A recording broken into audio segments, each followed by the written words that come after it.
Hi, this is Eva Cartman, host of the Dream Big podcast show, the place to go to learn, laugh, and grow. A big part of accomplishing our big dreams is setting goals and making progress. On the journey to your big dreams, however, you may find that there are some things that you have to do that if you're honest, maybe you would rather not do. Well, today I'm going to share a simple trick on how you can reframe those tasks that you have to do in a way that will make you move forward and get it done. You know what time it is. This is episode 271 of the Dream Big podcast, and it's time to dream big. My name is Eva Cartman. I'm part of a squad of super kids that are here to change the world. We don't believe you need to be adults to have big goals and start working towards your dreams. We believe age is just a number, and you're never too young to make a difference. We may be young, but we are not naive. We understand that achieving our big dreams will not be easy. It will take incredible dedication, hard work, and yes, massive action. There will be ups and downs, but we embrace the challenges and relish pushing outside of our comfort zone because this is how we grow. They may not teach us these concepts in our school textbooks, but we are smart enough to know that the tools and tactics to achieve our big dreams are out there. And we are willing to do the work to seek out these skills and master them because we know that our future depends on it. We are the big dreamers, and it's time to dream big. Before we dive into this week's episode, here's Silly Sophia to make us all laugh. What's the favorite fruit of twins? Pears!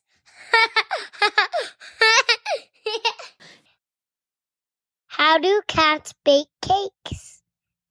From scratch.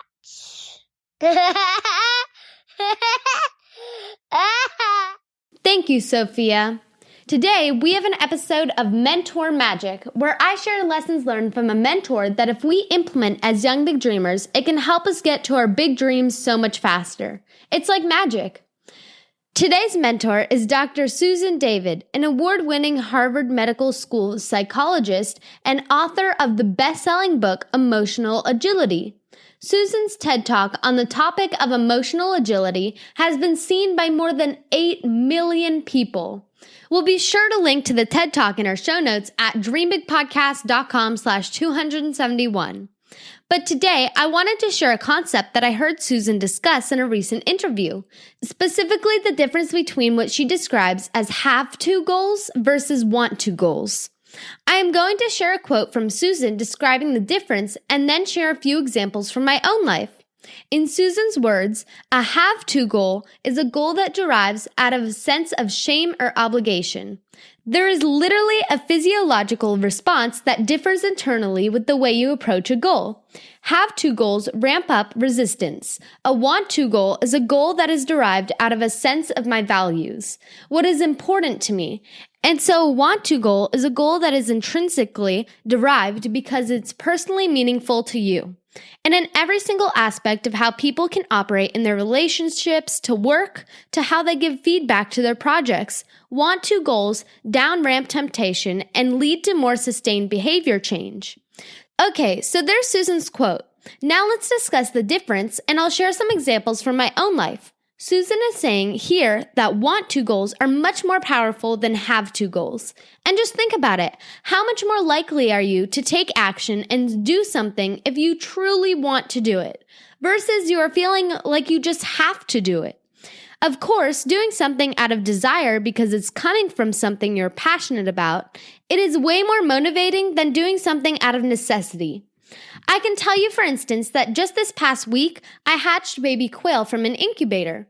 In the past years, farm animals have become a huge passion of mine. I have 12 chickens, 2 ducks, and most recently, I was able to convince my parents to let me hatch quail. This is the first time I had ever hatched something before.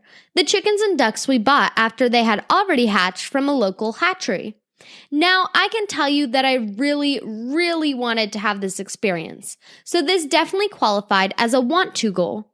I did a ton of research on how to incubate quail eggs, where to find and buy quail eggs, which to my surprise was Etsy.com, where most people buy handmade items like jewelry. And then once I had the eggs in hand and got them into the incubator, I had to monitor the humidity and heat to ensure that the eggs would actually, in fact, hatch. The heat had to stay at 99.5 degrees Fahrenheit and 37.5 degrees Celsius.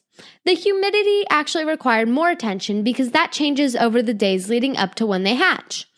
Every chance I got, I was checking these numbers and making necessary adjustments, and guess what? I can now say that I am the proud mama of 5 baby quail. Make sure to follow the Dream Big podcast on Instagram, as I have been posting stories about the journey of hatching these baby quail. They'll be in my house for the next 3 weeks before we can put them outside with the other animals.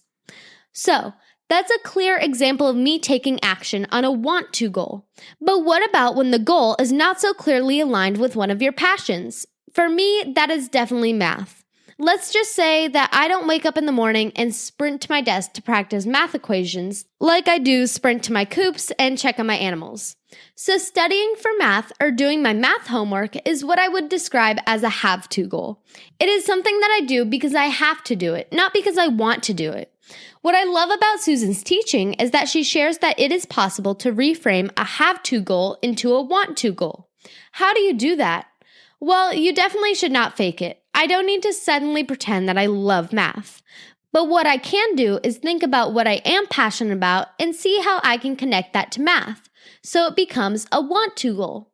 So how can math be related to chicken and quail? Well, every month I need to calculate how much food they'll need, how much it costs, how long the food will last for.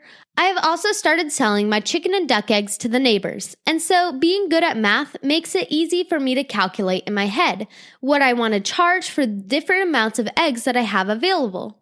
And I'm planning to launch a business soon where I rent out some of my chickens to families that want to have the experience of having chickens in their yard, but maybe aren't ready for a 10-year commitment, which is how long chickens live on average.